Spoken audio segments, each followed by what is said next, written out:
I started to picture the entrepreneur as the person who solves problems, and that's why I got more interested in that. Welcome, guys, to Meetheowner, where we're all about making an impact through entrepreneurship. And today we've got one of our co-founders, Mr. Chiko Chupa. So, Chiko, you're on the other side today. Welcome. Thank you. Thank you for having me.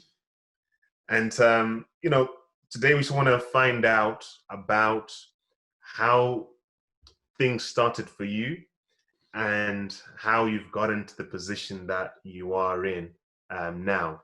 So, tell us a little bit about yourself. What do you do? What do you currently do, Chiko?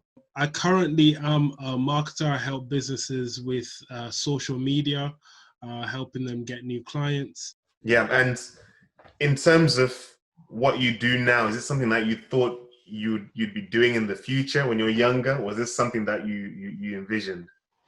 Not at all. Not at all. I don't know. When I was younger, it was just the same as in every African home, I would say. You have to be a doctor, a lawyer, or one of these things. In fact, my dad was in the military. At one point I thought I would join the Air Force. But then, as things went on, I wanted to do medicine actually at A-level. I did all my sciences. But then, I had to, very quickly, I realized it's not for me. Yeah. And why was it not for you? I think I just wasn't very good at science, for one. And and I didn't find it as interesting, to be honest. I think as I got a bit older, for whatever reason, I don't know where it started, but I started to really get this interest in entrepreneurship, in business. So even when I talked about A-levels, I ended up doing sciences and maths and business studies alongside that. And I really, really did seem to enjoy it. Because even when I was younger, I always liked the idea of solving problems, and I started to picture the entrepreneur as the person who solves problems, and that's why I got more interested in that. Yeah, and was that something that was evident within your family, that people in your family were entrepreneurial? People liked business within your family, or were you different in that respect? Not really, to be honest. It wasn't clear. It definitely wasn't clear because my mom was a nurse. My dad worked for the Air Force, as I said. And when I look back to my grandparents, though, were a bit more entrepreneurial.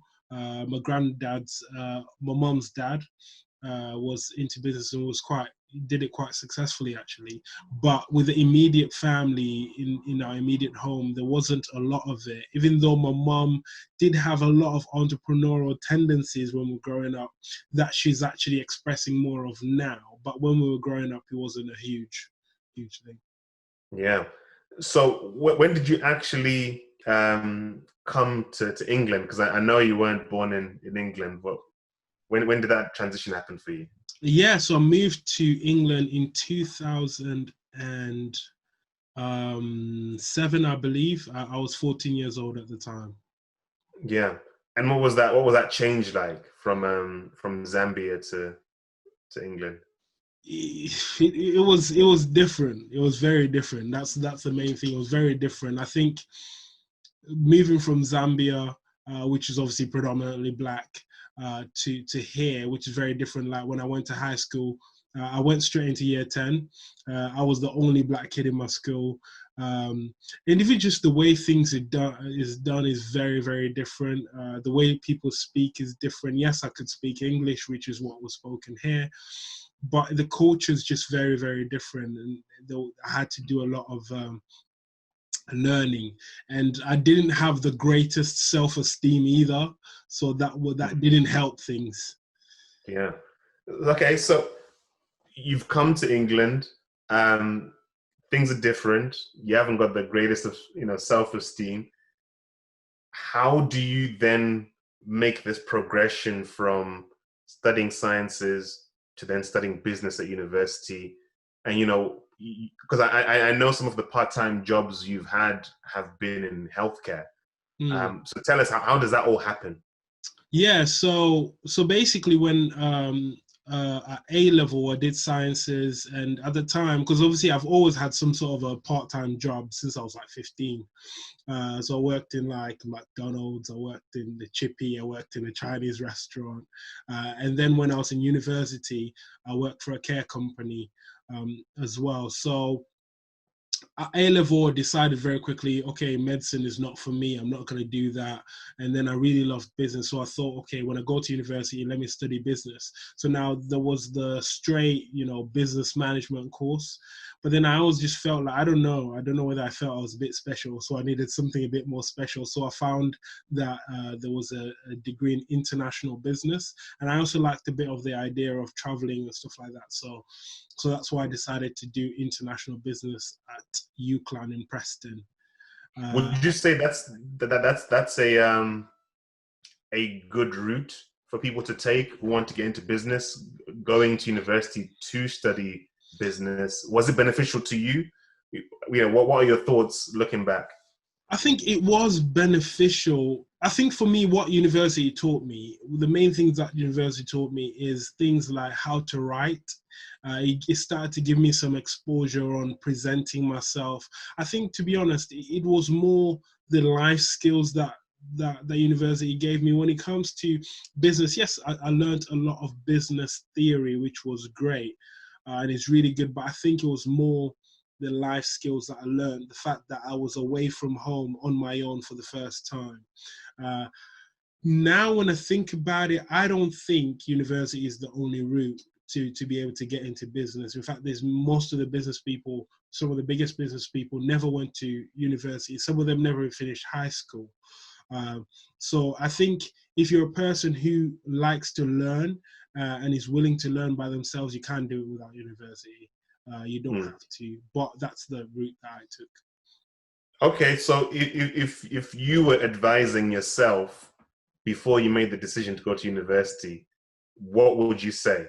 If younger Chico said, "I'm interested in business, what should I do?" Um, to be perfectly honest, I think I would advise younger Chico to do more entrepreneurial things. I think from much younger, I would say do a lot more entrepreneurial things. Start more businesses, try more things, especially at a time when you don't have any responsibilities. That's what I would advise, and then go from there. Because I think at the end of the day, obviously, the more you do, the more likely something is likely to work. Whether Hmm. you need to go to university or not at that point is obviously a decision that you would have to make. But yeah, I would just definitely say do more, try more things. So what does that mean? Try more things. Um, so when let's say, for example, when I was in university, I started and failed at two cleaning companies. And there's loads of little things that we tried, especially things that don't require a lot of money. So I would say at the moment, the big thing is e-commerce. There's a lot of e-commerce little businesses that you can start without needing a load of money. So I'll try something like that, and it could be anything. Hmm. It could be anything, any form of service that you can offer to somebody. And a lot of the times when you're younger, a lot of what you have is time. You don't have as many responsibilities. You don't have to pay the bills or anything like that. You've got a lot of time. So I'd say find something that you could do with your time that you can offer to somebody, and just see Yeah. how and try and build on that. Why would someone? What would be the benefit of Yeah, trying different things when you're younger before it's making a decision like going to university? Yeah, I think it's mainly what you're gonna learn. You're gonna learn a lot about business, and you're gonna learn a lot about yourself as well. That's what I would say in trying all of these different things. That's the main thing that it's gonna teach you. And also, you never know. A lot of some of the biggest businesses were discovered at a very early age. Because the thing is that you just never know. Sometimes you try something, and it could turn out to be Google. It could turn out to be Apple. But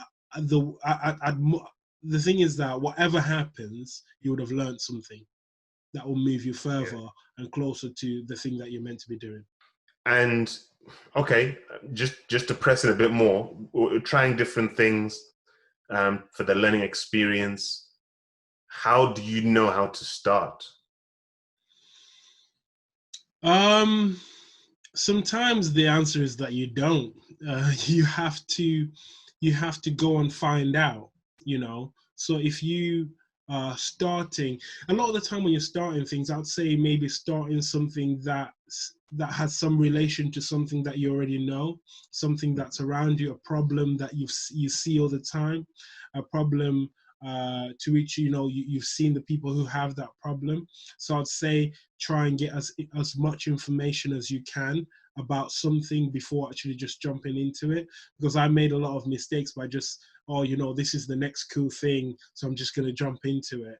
Or you actually have to get as much information as you can, do your research before you can start. So I'll say that's the main thing. But then at the same time, don't take too much time. Some people do research until there's no tomorrow. Get as much information as you can for you to at least take one step. So how does this thing work? What problem does this thing solve? And then start taking steps, but start in the smallest possible way you can with the smallest amount of capital. Don't invest too much time and too much money in something that's not a proven concept. Yeah. Okay. So start, try different things, learn enough to take the first step, and that'll be your education at the beginning. How did things progress with the care role? So obviously with care, I did that. I was working in care for a company, and then I was at university. So basically, as I was about to finish university, I went to the lady that I worked for at the time, the director, and I said, "Look, I'm about to graduate from university, and okay, I've done a business degree, and I want to use that degree." And I was quite surprised because she actually said to me, "Okay, let me go and think about it." She came back to me, and then she says to me, "Look, I can basically she created a position within the company called business development officer. So which meant I was helping with some of the business development things of the company because it was a very fast growing care company. So it was an amazing opportunity that I got right from the get. So literally after I wrote my last exam in university, I had my first job as a business development officer for a care company." Yeah, no, that sounds like you carved out your own future there. So Mhm. what are some learning points that people can unpack from that? Because sometimes we are waiting for the right position to come up, and then we're waiting to write our CV and apply to that job. But it looks like you went out to get your own job. Yeah, because I think what the advice I would give is that in whatever position that you're in, the thing that I learned is do the best that you can. Because I really do not think she would have given me that opportunity if I hadn't worked hard and well with people.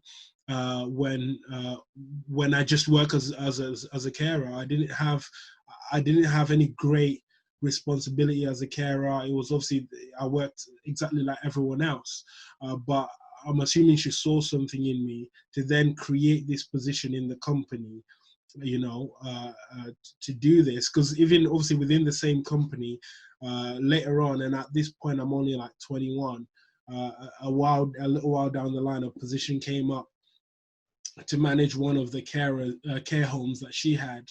And I had no experience managing a care home, managing loads of people, anything like that. But, I said, hey, this position, I want to apply for it, applied for it. And she even said to me, you don't have much experience in this and doing that, but you seem to, there must have been something that she saw me again and gave me that opportunity as well to do that. Yeah. So hard work ethic can make up for a lack of experience.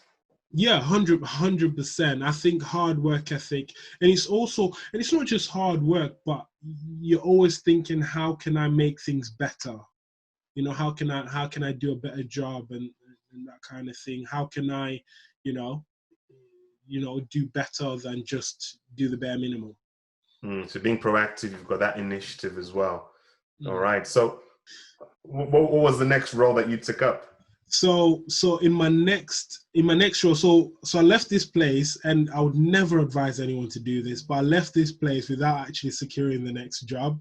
So I just Yeah. thought, oh yeah, I've got a little bit of savings, I'll be fine. So the next one was I knew a guy actually. I knew him quite well, and I never really quite knew what he did exactly. But we were having conversation about what he did and that kind of thing. And he told me he was a consultant and an auditor, and he did this, that, and the other. And I was really curious to find out more. And at the time, I was just looking for jobs. And I said to him, look, okay, while I'm looking for jobs and that kind of thing, I'll come and, this sounds really interesting. I'll just work for free, basically, for you. And then very quickly after, he said, oh, do you know what? I'll pay you to come in 2 days a week. And then when I did that, I really loved the idea of consultancy. I loved the idea of auditing, because you actually got to work with businesses. And so then from then, I pretty much went to full time. And then he basically started training me up to become an auditor and a consultant. Yeah, so it's interesting because you were doing the business degree, Mm-hmm. you were doing healthcare part-time, and then you finished, graduated, you started this new role that was made for you, business development within the healthcare company, and then now you're in this different role where you're exposed to working with businesses. So it looks like slowly you were gaining your experience in the business world. Yeah, exactly. And it was really good, because obviously within consultancy and auditing, it was a niche. It was specifically around ISO, which is international standards, and I chose to specialize more within quality. And it was great because I got to see these quite established companies, engineering companies, manufacturing companies, and different things. So yeah, so it was really good. Yeah. So I'm going to ask this question that it might seem obvious, but I don't know if a lot of people actually understand. So what is business? What is entrepreneurship? Because we use the word so much. Yeah, okay, that's a good question. So I think for me anyway, this is not Oxford Dictionary, but for me, when I look at entrepreneurship, I look at it as someone who's able to see a problem and able to craft a solution to that problem. And for me, it's as simple as that, being able to offer value to people in exchange for something else, which is normally a financial benefit. Okay. So that's a business. Okay. How about entrepreneurship? Because it's the decade or generation of entrepreneurs. So what's that all about? Entrepreneurs. I think entrepreneurs are the same way. And it's funny, when I did my dissertation in university, I did my dissertation on are entrepreneurs born or are they made? And I got to unpack what entrepreneurship and entrepreneurs are. I can't remember what I said in it. but anyway, for me, the way I view it, I think entrepreneurship for me is about innovation.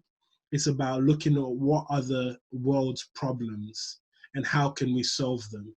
And it's not just in saying, I think it's not even just about finding a problem and solving it just me by myself, but how can I also bring in other people to solve the world's problems? How can I organize resources? How can I organize people to be able to solve the problems that we face in the world today?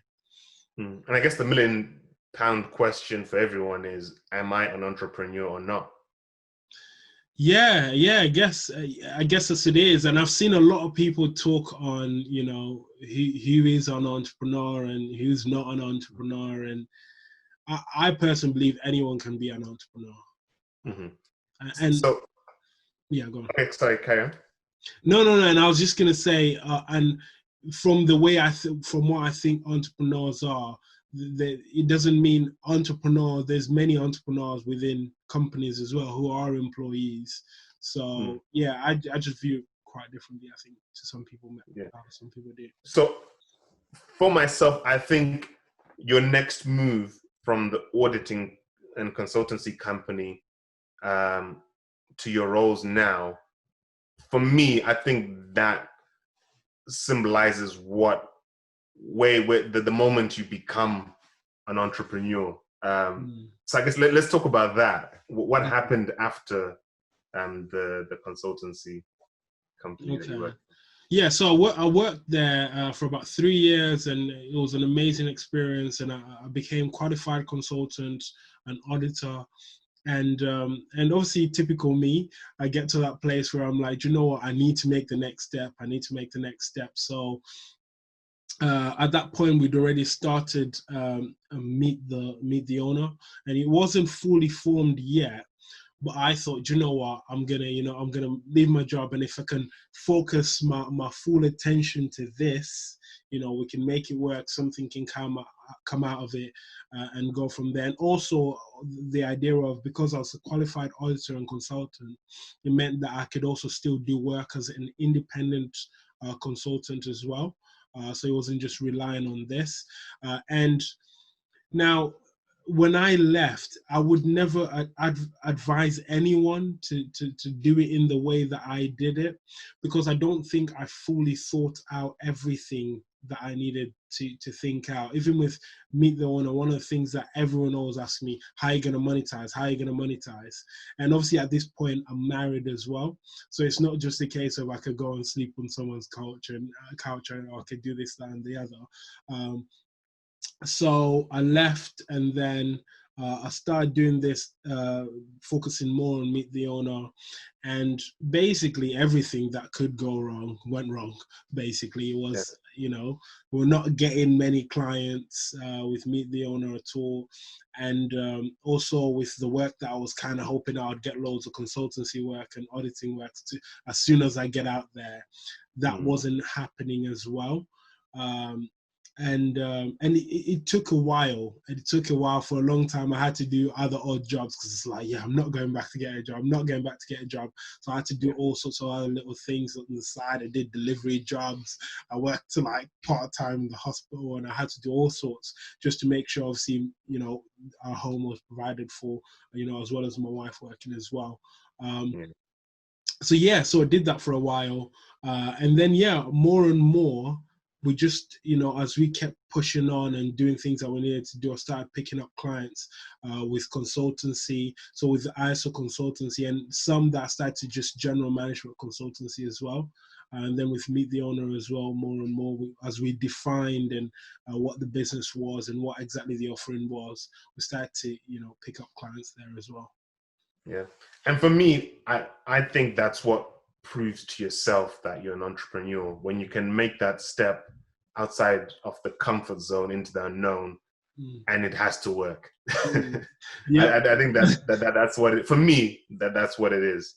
Yeah. And it's hard work. It doesn't, things like, I would advise people when they're going to make that move, try and make sure you've got a certain amount of savings. We had some savings, not as much as we should have had, really.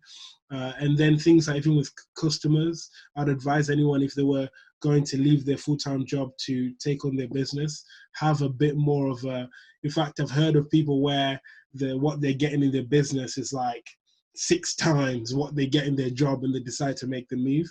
But for me, it wasn't the case. It was a bit of like kind of blind faith of something will happen. Yeah. And okay, since you made that step into the unknown, what have been some successes that you've experienced within that? Yeah, it's been amazing. I think the people that I've met along the way, that's been amazing. I've met a lot of amazing people that are doing a lot of amazing things. Obviously, as you know, with MTO, interviewing people, talking to people, you meet so many different people. And even just while I was trying to, even I'm still trying to make things work, just going out there and meeting different people, I think that's been amazing. The first few like larger clients was a shock to my system. I didn't realize how much I was like, I think I didn't really believe that people would give me money for me to do something for them, even though I went into it. So I remember the first few times that I quoted a price. And I remember one time, I will never do that again. We quoted a price to someone, and they almost bit my hand off, and they just took it. And at the time, it's like, wow, that was amazing. But over time, we realized, wait, that was way too low for what we were doing. That's why they took it so quickly. And then we started raising prices. And then, yeah, it was that seeing like saying to someone, obviously you get a lot of no's, people saying, no, I'm not going to do that, no this, no that. But like when people actually, say yes, and you actually do the work, and, and people are happy with the results of the work that you do. I Yeah. think that those are some of the highlights, really. And things you're still alive and well. So it looks like the change from being employed to working as a business person hasn't been detrimental. No, it's been, I can't lie and say, oh, it's been amazing, I'm making the millions. No, it's had a lot of challenges, but I've learned a lot. I've learned so much about, how things work, and Yeah. the most important thing is I've learned a lot about myself. I've learned Mm. so much about myself. I've been able to work through a lot of things like confidence and, seeing that I am actually valuable. I have something valuable to offer. Those are things that I realized that before I did this, try to go into business full time, I hadn't fully worked through. So, yeah. Yeah. And what's the future looking like? What are you aiming towards? What's the plan? Yeah, I think so. The future at the moment, trying to work with a lot of, because one thing that we found is that with social media, we found that there is a lot of opportunity with social media, especially with small businesses. And, we've worked with some clients where they've had really, really good results. So we're trying to do a lot more with social media. So mainly being trying to get people new clients through social media and that kind of thing. So that's a big plan there. And then obviously we're building this agency with that. What would be the overall message for somebody that wants to get into business or really take it to the next level? What advice would you be giving? I think, I mean, because you've spoken to quite a lot of um, business owners who are very successful. yeah, So I'm trying to now get like a distilled answer from all your interviews. yeah. I mean, I think obviously there's no one size fits all. I think the one thing that I advise anyone is firstly start to really understand yourself and your situation. So where are you? What's your situation? Are you married? Do you have kids? Are you single, living at home? Look at your situation. What's my situation? What's your financial situation? Look at all of that and really understand it and start to say, okay, how can I implement this business idea of this thing that I have. And I would always say, and I've heard quite a lot of people say it, try and start in the smallest way that you can. I know a lot of people that are in a job and start doing the business part-time in a very small way. And over time, as the business starts to take over the income and that kind of thing, they then move over into their business. I would say do a lot of research, really try and understand the problem that you're solving, really understand the people who you're solving the problem for. And also there's a lot, I believe there's a lot of personal work that needs to be done, personal development work, really start understanding that you do have value. Things like confidence, try and build your confidence by going out there, trying things out. Sometimes it's even, hey, try to get rejected, because then you really just get over it. And you put yourself out there and just realizing, right, like you were created, I believe everyone was created for a purpose, and their purpose, adds value to other people. And so it's Mm. really just, I think, understanding all of those different things, looking after yourself. I find that even things like, exercise, people think, what has exercise got to do with business and all of these things? But it makes a huge impact on your mental health, on your confidence, on all of these different things. And so, yeah, I'd say, there's all sorts of different things that I've learned of reading stuff and just looking at what people have done, but also things like finances, try and, get better at managing finances, Mm. not spending everything that comes in, reinvesting and all of that kind of thing. Yeah. And you touched on research, and I know you work with people to try and help them with their research and understanding who their target client or customer is.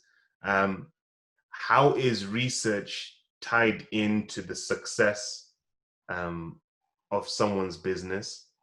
And also, how can someone turn something that they're passionate about into a successful business because of the research that they carry out?